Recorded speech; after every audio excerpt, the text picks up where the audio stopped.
Ada satu kisah dalam Injil yang membuat banyak orang bertanya-tanya. Bayangkan situasinya.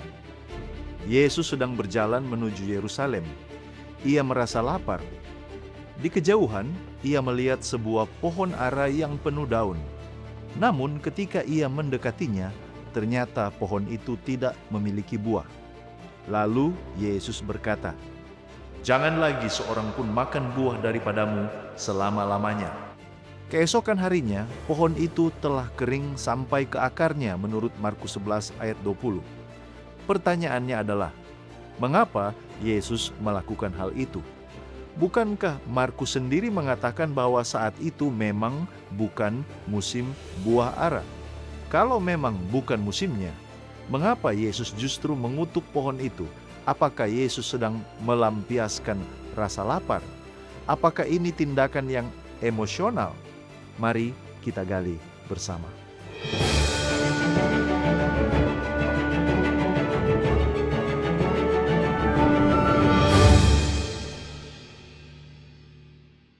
Mari kita memahami konteks. Ini adalah pekan terakhir kehidupan Yesus. Peristiwa ini terjadi hanya beberapa hari sebelum penyaliban Yesus. Yesus baru saja memasuki Yerusalem dalam peristiwa yang dikenal sebagai triumphal entry, di mana orang banyak menyambutnya sebagai Mesias dengan berseru, "Hosana, diberkatilah dia yang datang dalam nama Tuhan." Namun, Yesus mengetahui bahwa di balik antusiasme itu, banyak orang, termasuk para pemimpin agama, sedang menolak dia sebagai Mesias yang sejati. Markus menyusun kisah ini dengan cara yang sangat menarik. Urutannya adalah, yang pertama, Yesus mengutuk pohon ara, Markus 11 ayat 12-14. Yang kedua, Yesus menyucikan bait Allah, Markus 11 ayat 15-19. Dan yang ketiga, Yesus kembali dan pohon ara telah mati, Markus 11 ayat 20-25. Para ahli perjanjian baru menyebut teknik penulisan ini sebagai Markan sandwich, yaitu sebuah cerita yang diselipkan di tengah cerita lain agar keduanya saling menjelaskan. Mengapa Markus melakukan itu? Karena kedua kisah tersebut berbicara tentang tema yang sama. Pohon ara adalah ilustrasinya, bait Allah adalah kenyataan yang sedang dihakimi Yesus. Mari kita lihat, benarkah Yesus mengutuk pohon karena tidak ada buah, padahal bukan musimnya? Ini adalah pertanyaan yang paling sering diajukan. Markus 11 ayat 13 berkata, sebab memang bukan musim buah ara. Sekilas, seolah-olah pohon itu dihukum karena sesuatu yang bukan kesalahannya. Namun latar belakang pertanian di Palestina membantu kita memahami teks ini. Pohon ara biasanya menghasilkan buah ara awal, sebelum atau bisa juga bersamaan dengan munculnya daun-daun yang lebat. Buah-buah awal ini memang bukan hasil panen utama, tetapi masih dapat dimakan. Karena itu, jika sebuah pohon sudah dipenuhi daun, orang biasanya mengharapkan adanya buah awal.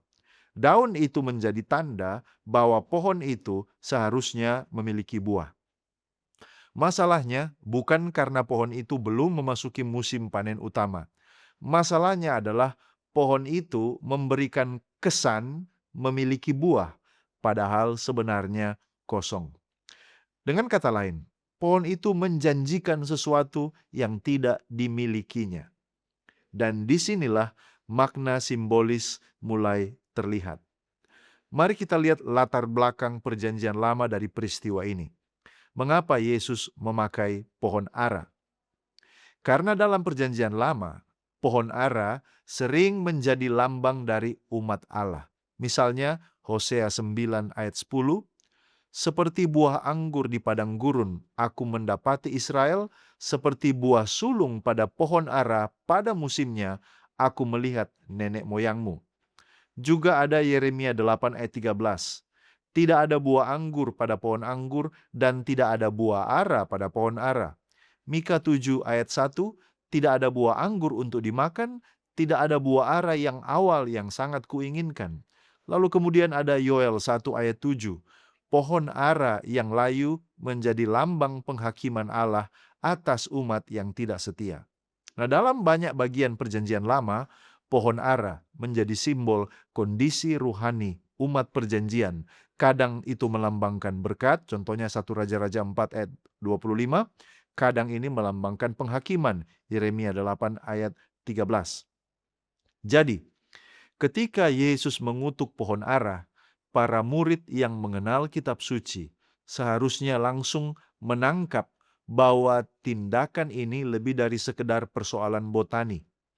Yesus sedang melakukan tindakan kenabian atau prophetic act, sebagaimana para nabi perjanjian lama sering menyampaikan pesan melalui tindakan simbolis. Contohnya kita bisa lihat Yeremia pada waktu dia memecahkan buli-buli, Yeremia 19.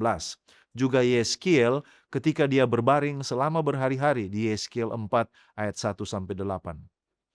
Demikian pula Yesus menggunakan pohon ara sebagai khotbah yang hidup. Pertanyaannya, mengapa kisah ini diselangi dengan penyucian bait Allah? Inilah bagian yang paling penting. Setelah mengutuk pohon ara, Yesus masuk ke bait Allah. Di sana ia mendapati pelataran ini dipenuhi dengan berbagai aktivitas perdagangan. Orang menukar uang, menjual hewan korban. Rumah doa telah berubah menjadi tempat mencari keuntungan. Lalu Yesus berkata, "Bukankah ada tertulis bahwa rumahku akan disebut rumah doa bagi segala bangsa? Tetapi kamu ini telah menjadikannya sarang penyamun." Markus 11 ayat 17 yang mengutip Yesaya 56 ayat 7 dan juga Yeremia 7 ayat 11. Sekarang perhatikan hubungan dari kedua kisah ini. Pohon ara memiliki daun tetapi tidak memiliki buah. Bait Allah memiliki ritual tetapi kehilangan kehidupan rohani. Ada ibadah, ada imam, ada kurban, ada nyanyian dan ada doa, tetapi hati mereka jauh dari Allah. Yesus sendiri pernah mengutip Yesaya. Dia katakan, bangsa ini memuliakan aku dengan bibirnya, padahal hatinya jauh daripadaku. Markus 7 ayat 6. Jadi daun melambangkan penampilan luar. Buah melambangkan karakter yang diubahkan. Itulah sebabnya kedua kisah ini tidak dapat dipisahkan. Jika demikian, apa makna simbolis dari tindakan Yesus? Yesus tidak sedang mengutuk sebuah pohon. Ia sedang menyampaikan penghakiman terhadap kemunafikan rohani. Sepanjang pelayanannya, Yesus berulang kali mengecam para pemimpin agama. Mereka rajin beribadah, mereka menghafal Taurat, mereka menjalankan tradisi, tetapi mereka kehilangan kasih, keadilan, belas kasihan, dan juga iman. Matius 23:23 mengatakan, yang terpenting dalam hukum Taurat telah kamu abaikan, yaitu keadilan, belas kasihan, dan kesetiaan. Mereka memiliki daun, tetapi tidak memiliki buah. Inilah bahaya terbesar dalam kehidupan rohani. Bukan ketika seseorang jauh dari gereja, melainkan ketika seseorang tampak sangat religius, tetapi sebenarnya tidak mengenal Allah. Penampilan rohani dapat menipu manusia, tetapi tidak pernah dapat menipu Allah. Apakah pesan ini masih relevan bagi gereja saat ini? Jawabannya sangat relevan. Kita mungkin tidak memiliki bait Allah di Yerusalem, tetapi kita dapat mengalami masalah yang sama.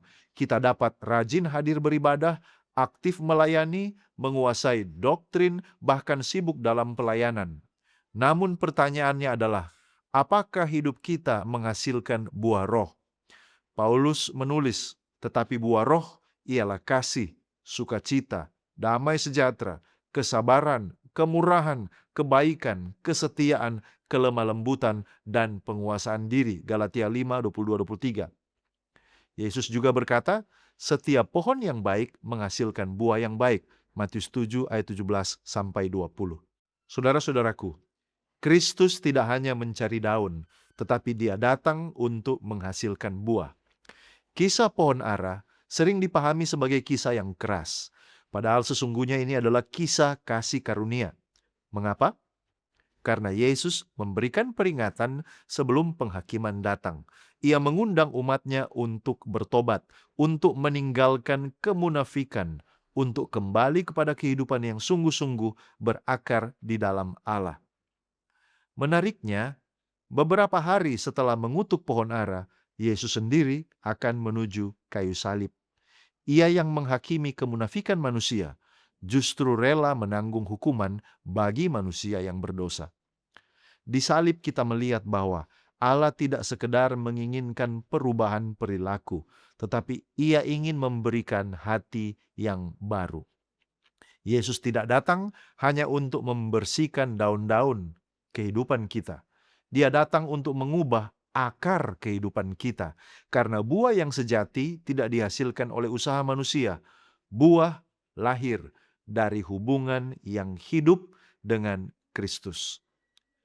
Maka pertanyaan yang harus kita bawa pulang pada kesempatan ini bukanlah apakah saya tampak seperti orang Kristen, tetapi apakah hidup saya benar-benar menghasilkan buah yang memuliakan Kristus. Sebab pada akhirnya Allah tidak mencari penampilan religius yang mengesankan, Ia mencari hati yang tinggal di dalam Anak-Nya. Dan ketika kita tinggal di dalam Kristus, seperti yang Dia sendiri janjikan dalam Yohanes 15, barang siapa tinggal di dalam Aku dan Aku di dalam Dia, ia berbuah banyak. Sekian dari saya, mari kita menggali firman Tuhan untuk memperluas wawasan dan mengharapkan terjadi pertumbuhan kerohanian. Jika Anda merasa diberkati dan dicerahkan oleh pembahasan ini, silakan bagikan video ini kepada orang-orang terkasih, dan kita akan berjumpa kembali pada episode berikutnya hanya di Depth Insight Growth. Tuhan Yesus memberkati.